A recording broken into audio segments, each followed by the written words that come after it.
नमस्कार मेरे दोस्तों, मेरे सम्मानित साथियों और हमारे सीनियर्स और मेरे प्यारे बच्चों, इलेक्ट्रॉनिक्स जो चैप्टर स्टार्ट है उसमें आज हम लेक्चर 21 की चर्चा करूंगा। जो अपना अंदाज है उसी अंदाज से लेक्चर शुरू करता हूं। टॉपिक का जो नाम है पीएन संघ डिस्टकारी के रूप में पीएन संघ पीएन जंक्शन आइज रेक्टिफायर। आइए पहले तो आप रेक्टिफायर क्या है, पीएन संघ के बारे में अच्छी तरह जानते हैं। क्यों जानते हो, नहीं जानते हो? यस, वेरी गुड, आप जानते हो। अब पीएन संधि डायोड या पीएन संधि जो डायोड है वो एज ए रेक्टिफायर कैसे प्रयोग होगा इसकी चर्चा मैं करूंगा। सबसे पहले उन बच्चों के लिए जो मेरा चैनल आज पहली बार देख रहे हैं उनके लिए यह है कि पहले तो मैं रेक्टिफायर क्या है उसको समझाऊंगा, फिर पीएन संधि डायोड कैसे रेक्टिफायर के रूप में काम करता है, डिस्टकारी के रूप में क्या करता है, तो उसको अच्छी तरह से सिखाएंगे। तो पहली बात, एक शब्द जो आपको डिस्टकारी मिल रहा है ये क्या है, आइए इसका इतिहास बताते हैं और आपको समझ में आ जाएगा कैसे। डिस्टकारी क्या है, रेक्टिफायर क्या है, इसका इतिहास क्या है। उसके पहले हम आपको एक चीज बताते हैं, डिस्ट धारा क्या है। देखिए, रेक्टिफायर आपको तभी समझ में आएगा जब छोटे छोटे टर्म आपको क्लियर कट हो जाएगा, क्लियर रूप से आपको समझ में आ जाएगा। फिर क्योंकि ये बहुत इंपॉर्टेंट टॉपिक है, बोर्ड के दृष्टि कोई बोर्ड हो, पीएन जंक्शन डायोड परीक्षा में खूब पूछा जाता है, कंपटीशन में खूब पूछा जाता है, इसलिए इसकी हिस्ट्री जानना जरूरी है। आइए डिस्ट धारा के बारे में थोड़ा से प्रकाश डालते हैं, आपको याद कराते हैं। आप बहुत टैलेंटेड बच्चे, आपको याद है कैसे। वह धारा, वह करंट जो समय के साथ ना बदले अर्थात स्थिर रहे, ऐसी धारा को डिस्ट धारा डायरेक्ट करंट कहते हैं। You are right. और डिस्ट धारा और समय के बीच ग्राफ खींचेंगे तो एक सीधी लाइन मिलेगी। इसमें किसी प्रकार जब सीधी लाइन मिलेगी, क्या यह धारा समय के साथ बदल रही है? कहेंगे सर नहीं बदल रही है। क्या इसकी फ्रीक्वेंसी होगी, क्या आवृत्ति होगी? कहेंगे सर नहीं होगी, क्योंकि आवृत्ति की परिभाषा है एक सेकंड में किसकी संख्या, कंपनों की संख्या, नंबर ऑफ वाइब्रेशन, ऑसिलेशन। इसमें कहेंगे सर ये तो समय के साथ एक बदल ही नहीं रहा, कोई कंपन ही नहीं हो रहा। इसलिए आज के बाद जान लीजिए बेटा, सीख लीजिए अच्छी तरह से, मुझे विश्वास है राजा भैया सीखे। इसकी फ्रीक्वेंसी 0 होगी, किसकी? डायरेक्ट करंट नहीं, डायरेक्ट करंट की फ्रीक्वेंसी क्या होगी? 0 होगी। यह एकदम स्ट्रेट लाइन मिलेगा। तो आज की बात जान लीजिए। कोई कहे क्या ये डायरेक्ट करंट है, कहे सर नहीं ये नहीं है, क्योंकि समय के साथ ये कुछ बदल रहा है। कोई पूछेगा कि ये डायरेक्ट करंट, हाँ ये सर डायरेक्ट करंट, क्योंकि समय तो बदल रहा, धारा स्थिर है। कोई पूछे ये डायरेक्ट करंट, कहीं करता ही नहीं सर, समय बदल रहा, देख रहे हैं धारा बदल रही है। समझ गए प्यारे बच्चों? आइए दूसरी बात समझाएंगे कि परिवर्ती धारा क्या है, वेरिएबल करंट क्या है। ऐसी धारा जिसका मान समय के साथ बदले, कहीं भी स्थिर न रहे, ऐसी धारा को क्या कहते हैं। अब इसकी फ्रीक्वेंसी 0 नहीं होगी। समय और धारा के बीच की जगह ग्राफ केवल आपके माइंड के प्रसार के लिए जानते हो बेटा। आइए जो बहुत इंपॉर्टेंट टॉपिक है, प्रत्यावर्ती धारा क्या है, अल्टरनेटिंग करंट क्या है, प्रत्यावर्ती वोल्टेज क्या है, उसको अच्छी तरह से सिखाकर हम अपने टॉपिक पर आएंगे। प्यारे बच्चों, जो प्रत्यावर्ती धारा है वो क्या है आपको अच्छी तरह सिखाऊं तो कैसे बताता हूं। ऐसी धारा या ऐसा वोल्टेज या ऐसी धारा जो समय का आवर्ती फलन हो, एक लाइन को, ऐसी धारा या ऐसी वोल्टेज जो समय की क्या हो, आवर्ती फलन हो, माने periodic function of time. This type current known as alternating current and voltage alternating voltage. फिर आपके दिमाग में एक प्रश्न सर, यह आवर्ती फलन तो केमिस्ट्री में बहुत पढ़े हो, पीरियाडिक टेबल में पढ़े हो, याद है ना, मेंडलीव का मॉडर्न, वो मेरे क्षेत्र का नहीं है, फिर हम पढ़े हो, जानते हो,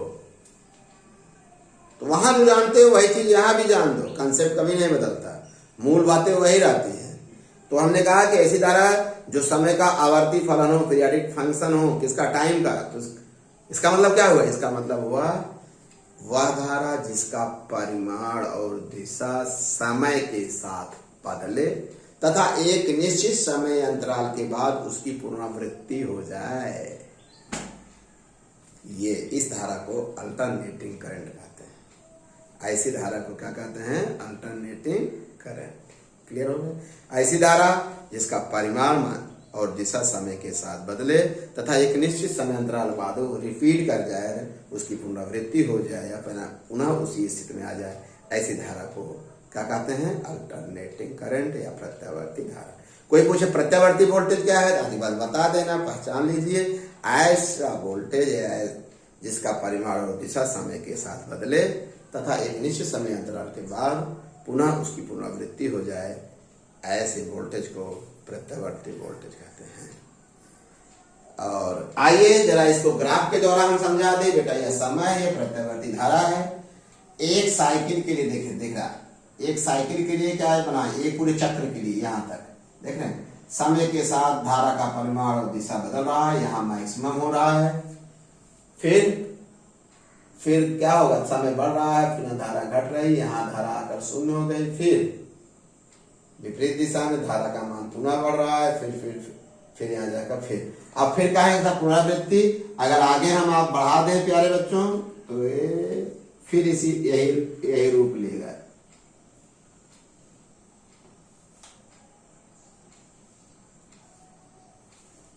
तो देखना एक साइकिल है बेटा, यहां तक क्या बेटा, एक पूरी साइकिल, एक पूरा चक्र। इसी प्रकार अगर आप बढ़ता जाएंगे तो आप कहेंगे सर ये तो हम लोग इस तरह से पढ़ चुके हैं पार्ट 1 में। हाँ बेटा पढ़े हो, लेकिन आप चूंकि हमें रेक्टिफायर समझाना है तो छोटी छोटी बातों को हमको टच करना पड़ेगा, ताकि यह ना लगे कि याद नहीं आ रहा सर, याद आ रहा है। पूरी तरह से पढ़े हो तो नहीं पढ़े हो कोई मतलब नहीं है। अब आप मैं सिखा रहा हूं, ये तो सीख गए ना। आप एक साइकिल के लिए जरा देखिए बेटा, एक चक्र के लिए, एक चक्र के लिए 2 पार्ट हो रहा है। अब इसको तो पढ़े हो कहाँ, 11th में ही पढ़े हो कहाँ, सिंपल हार्मोनिक मोशन का ये ग्राफ है। अब पढ़े हो तो जाकर पार्ट 1 जो क्लास 12 का पार्ट 1 है, अल्टरनेटिंग करंट चैप्टर का नाम है, उसको एक बार रिपीट कर दीजिए, इसी बहाना रिवीजन हो जाएगा। ओके पेरेंट्स, एक पूरी साइकिल के लिए ध्यान दीजिएगा, जहां जो हमारा रेक्टिफायर से संबंध है वो समझाते हैं। एक पूरी साइकिल में देखिएगा 2 पार्ट हो रहा है, एक हो रहा ऊपर, माने एक चक्र के लिए इसको बोलते हैं प्रथम अर्धचक्र, इसको बोलेंगे सेकंड माने द्वितीय अर्धचक्र। एक साइकिल देखिए, प्रथम अर्धचक्र में जो प्रत्यावर्ती धारा या वोल्टेज होगी वो धनात्मक होगी, दूसरे हाफ साइकिल में क्या हो रही है, ऋणात्मक हो रही है। देख रहे हैं, पहला हाफ साइकिल कहां शुरू हो रहा है, यहाँ धनात्मक अर्धचक्र, इसको बोलते हैं पॉजिटिव हाफ साइकिल, फिर नेगेटिव हाफ साइकिल। अगर फिगर बनाने में आप कुछ करें तो आप जैसे शेप ऊपर है वैसे शेप यहाँ, हर शेप क्या होना चाहिए, बराबर होना चाहिए। ये सावधानी बरतिएगा, समझ में आ गया बेटा। इसका मतलब प्रत्यावर्ती धारा के एक साइकिल में 2 पार्ट हो रहे हैं, एक चक्र में 2 पार्ट, धनात्मक अर्धचक्र और ऋणात्मक अर्धचक्र। क्लियर, कंसेप्ट क्लियर हो गया। प्रत्यावर्ती धारा की फ्रीक्वेंसी 0 नहीं होती, क्योंकि समय के साथ इसकी फ्रीक्वेंसी 0 नहीं होती। प्रत्यावर्ती धारा और डिस्ट धारा दोनों में जो फंडामेंटल अंतर है लड़के यही बताते हैं। मूल रूप से श्रीमान जी जो डायरेक्ट करंट होती है उसकी फ्रीक्वेंसी 0 होती है और समय के साथ नहीं बदलती, आमतौर से लड़के बताते हैं। और प्रत्यावर्ती धारा की जो फ्रीक्वेंसी होती है वो समय के साथ बदलती रहती है। इंडिया के लिए जो आमतौर से हम लोग 90% जो धारा का प्रयोग करते हैं प्यारे बच्चों जान लीजिए वो अल्टरनेटिव करंट है। और 90% आज के डेट में 90% है।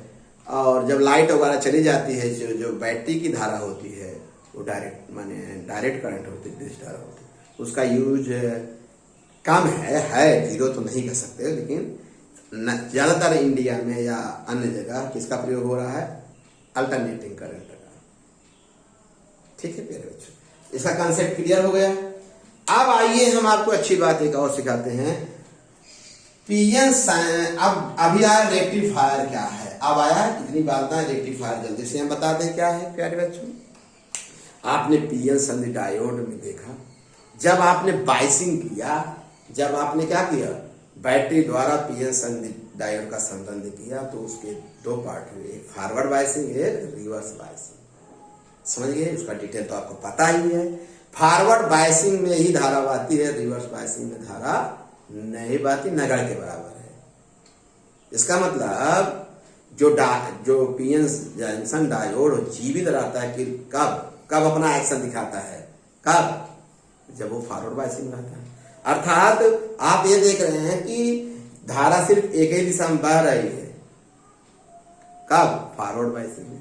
इसका मतलब होगा प्यारे बच्चों, अगर प्रत्यावर्ती धारा का संबंध हम पीएन जंक्शन डायोड से कह दें तो सिर्फ जब पॉजिटिव हाफ साइकिल में ही धारा बहेगी, सेकंड हाफ बहेगी। क्यों, पहले हाफ में तो पीएन जंक्शन पॉजिटिव हो जाएगा और सेकंड हाफ में क्या हो जाएगा, प्रत्यावर्ती धारा के एक साइकिल में अगर पीएन संधि डायोड का संबंध हम प्रत्यावर्ती धारा से कर दें, इनपुट में जो आउटपुट मिलेगा क्या मिलेगा, पहले हाफ साइकिल में तो पीएन जंक्शन डायोड कहाँ रहेगा बताइए, फॉरवर्ड बाइसिंग में तो धारा बहेगी।